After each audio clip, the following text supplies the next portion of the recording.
আমি একজন বিধবা, আমার ৩ সন্তান, তারা অপ্রাপ্তবয়স্ক। আমি আমার সতীত্ব রক্ষার জন্য বিয়ে করতে চাই, কিন্তু সমাজ তো আমাকে থাকতে দিবে না আমার সন্তানদের নিয়ে। তাহলে আমি কি লুকিয়ে বিয়ে করতে পারবো? মাহমুদ রিমন লিখেছেন, আমার বয়স ২৪, আমার মাথায় চুল পেকে গেছে, আমি চুলে কোনো কালার করতে পারবো কিনা। এমনি জাকারিয়া হোসেন আপনি লিখেছেন, আত্মহত্যা করলে জানাজা ও দাফনের ইসলামী বিধান কি। ফয়জুল্লাহ আপনি লিখেছেন, সড়ক দুর্ঘটনা বা অগ্নি দুর্ঘটনায় কেউ নিহত হলে নিহতের পরিবারকে ২০,০০০ থেকে ক্ষেত্র বিশেষে ২০ লাখের মতো টাকা দেওয়া হয়। নুর ইসলাম নয়ন লিখেছেন, আমি একটি ট্রাক্টর কোম্পানিতে চাকরি করি, যেখানে কিস্তিতে সুদের বিনিময়ে ট্রাক্টর বিক্রয় করি। এই প্রতিষ্ঠান থেকে অর্জিত অর্থ আমার জন্য হালাল হবে কি? প্রিয় দর্শক, আর বিলম্ব না করে চলুন আপনাদের ইতিমধ্যে করা প্রশ্নগুলো যেগুলো আমাদের কাছে এসে পৌঁছে গেছে সেগুলোর উত্তরে আমরা প্রবেশ করি। এমনি জাকারিয়া হোসেন আপনি লিখেছেন, আত্মহত্যা করলে জানাজা ও দাফনের ইসলামী বিধান কি। কেউ যদি আত্মহত্যা করে সে ব্যক্তির জানাজা এবং দাফন করতে হবে, তবে সমাজের গণ্যমান্য ব্যক্তিবর্গ, ইমাম সাহেব এবং খতিব সাহেব এরকম গুরুত্বপূর্ণ ব্যক্তিবর্গরা তার জানাজা সামিল হবে না এবং অন্যরা সামিল হবে। তারা সামিল না হওয়ার উদ্দেশ্য হলো সতর্ক করা, যাতে করে সমাজে কেউ এই ধরনের অপরাধ করতে 10 বার ভাবে যে সমাজের গণ্যমান্য মানুষগুলো তার জানাজা পড়বে না, বিষয়টা কতটা ঘৃণিত। মাহমুদ রিমন লিখেছেন, আমার বয়স ২৪, আমার মাথায় চুল পেকে গেছে, আমি চুলে কোনো কালার করতে পারবো কিনা। চুল যদি পেকে যায় তাহলে এই পাকা চুল সাদা রাখা নিষেধ এবং এটা ইহুদিদের আলামত, ইহুদিদের তাদের অভ্যাস এবং স্বভাব। নবী করিম সাল্লাল্লাহু আলাইহি ওয়াসাল্লাম বলেছেন যে এই রোহাদা সেই তোমরা তোমাদের সাদা চুলকে তোমরা পরিবর্তন করো, তবে অজান সেওয়া তিনি বলেছেন কালো কালারকে তোমরা পরিহার করবে, অর্থাৎ কালো কালার দিবে না, অন্য কোনো কালার দিবে।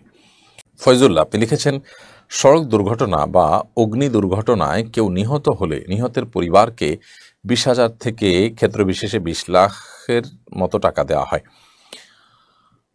ইসলামের দৃষ্টিতে ক্ষতিপূরণ কেমন হওয়া উচিত? ভাই ফয়জুল্লাহ, যদি কোনো মানুষের ভুলে কোনো মানুষের জীবনহানি হয়, সেটা হতে পারে সড়ক দুর্ঘটনায়, সেটা হতে পারে কোনো অগ্নি দুর্ঘটনায়, সেটা হতে পারে কোনো ভবন চাপা পড়ে বা অন্য কোনোভাবে।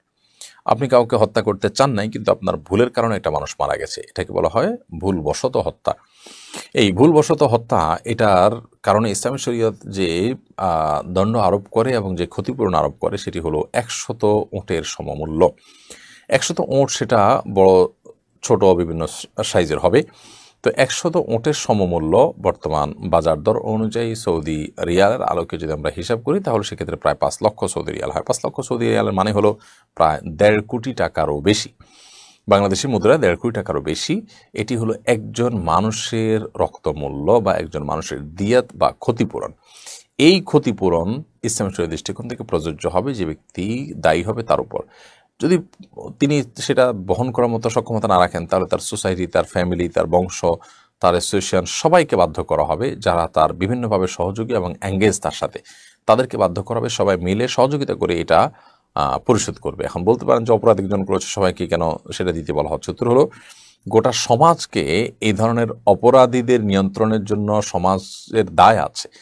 আপনি একটা অ্যাসোসিয়েশনে, একটা ফ্যামিলিতে আছেন, আপনার ফ্যামিলি কোনো একটা সদস্য ভুল পথে আছেন এবং ভুলভাল কাজ করেন, অন্যায় করেন এবং লাগামহীনতা তার মধ্যে আছে, তো তাকে নিয়ন্ত্রণ করা আপনার নৈতিক দায়িত্ব। আপনি করেন নাই, কিছুটা দায় আপনার উপর আসে। তাছাড়া এ ধরনের অপরাধ যেন আর না ঘটে, সবাই যেন একে অন্যকে সাবধান করে সতর্ক রাখে, যেন সবাই যেন চাপ ফিল করে, এই জন্য শরীয়তে বিধান রেখেছে। তো এই জন্য সেটা করা হবে এবং যতক্ষণ পর্যন্ত এটা অনাদায় থাকবে ততক্ষণ পর্যন্ত দায়ী ব্যক্তিরা জেলে থাকবে। শরীয়তের বিধানকে খুব কঠোরভাবে এখনও সৌদি আরবে পালন করা হয়, যার কারণে সেখানে কিন্তু এই ধরনের ঘটনাগুলো খুবই কম ঘটে। আমরা প্রত্যেকে যার যার জায়গা থেকে যদি চেষ্টা করি যে আমরা সতর্ক থাকবো, সেই সাথে যদি এরকম আল্লাহ না করে কোনো ঘটনা ঘটে যায়, তাই ইসলাম শরিয়ার বিধানটা যদি আমরা কার্যকর করতে পারি বা সেটা যদি আমরা বাস্তবায়ন করতে পারি, তাহলে ইনশাআল্লাহ আমাদের সমাজে এই ধরনের ঘটনা বারবার আর ঘটবে না। অপ্রকাশ্যে অনিচ্ছুক আইডি আপনি লিখেছেন। যাই হোক, এই আইডি থেকে আপনি লিখেছেন, আমি একজন বিধবা, আমার ৩ সন্তান, তারা অপ্রাপ্তবয়স্ক। আমি আমার সতীত্ব রক্ষার জন্য বিয়ে করতে চাই, কিন্তু সমাজ তো আমাকে থাকতে দিবে না আমার সন্তানদের নিয়ে। তাহলে আমি কি লুকিয়ে বিয়ে করতে পারবো? যদি আপনার সমাজ বাধা দেয়, তাহলে সেক্ষেত্রে আপনি লুকিয়ে বিয়ে করতে পারেন। আপনার অভিভাবকদেরকে জানিয়ে তাদের সম্মতি নিয়ে আপনি চেষ্টা করবেন বিয়ে বন্ধনে আবদ্ধ হওয়ার। এবং সমাজ যে এক্ষেত্রে এক নোংরা সংস্কৃতি তৈরি করে রেখেছে, দেয়াল এবং প্রাচীর তৈরি করে রেখেছে, এটা ভাঙার জন্য আপনি যদি সৎসাহস করেন, মানুষ যদি মন্দও বলে তারপরও সেটা যদি আপনি করে যান, ইনশাআল্লাহ আশা করি আল্লাহর কাছে আপনি আজর পাবেন, বিনিময় পাবেন অবশ্যই। এবং অবশ্যই আপনার সতীত্ব রক্ষার জন্য বিয়ে করার প্রয়োজন হলে আপনি বিয়ে করবেন। নুর ইসলাম নয়ন লিখেছেন, আমি একটি ট্রাক্টর কোম্পানিতে চাকরি করি, যেখানে কিস্তিতে সুদের বিনিময়ে ট্রাক্টর বিক্রয় করি। এই প্রতিষ্ঠান থেকে অর্জিত অর্থ আমার জন্য হালাল হবে কিনা? আপনি সুদের বিনিময়ে ট্রাক্টর বিক্রি করার কাজে যদি চাকরি করেন তাহলে অবশ্যই আপনার সেই উপার্জন হালাল হবে না। কারণ নবী করিম সাল্লাল্লাহু আলাইহি ওয়াসাল্লাম বলেছেন, লাআনাল্লাহু আকালার রিবা ওয়া মুকিলাহু ওয়া কাতিবাহু ওয়া শাহিদাইহি।